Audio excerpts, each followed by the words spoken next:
Hello everyone and welcome back to Passion Sundays, the best way to end the week and start another.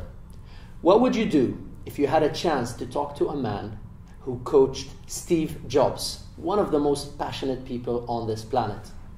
He is also considered to be one of the top 10 executive and leadership coaches in the world. And talking about now moving that from just being a passionate leader into creating a culture, and that's going to require a bit of structures and systems around it.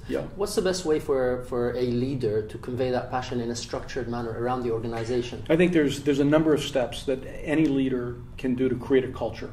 And I do think, without question, think differently, think big. I think you got to be vulnerable. I think you got to have the guts to open up and say, you know, I'm good here, but I got to improve here. I think the third thing is you got to leverage your strengths and gifts.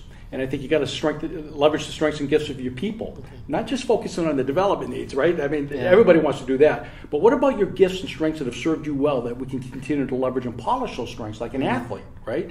I think having the courage to execute is a great thing that a leader can do to create that culture. Being vigilant as you execute. Look around. You know, be vigilant to what's happening.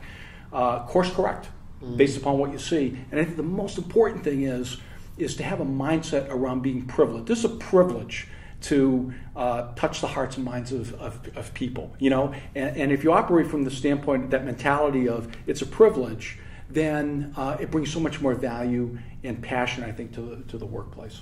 The obvious passion and energy. Thank you very much. Thank you. I'm sure you all enjoyed and loved this with a passionate leadership coach. He's phenomenal. So thank you very much, John, for having us here. Really appreciate it. Thank you, Moustafa. Thank you.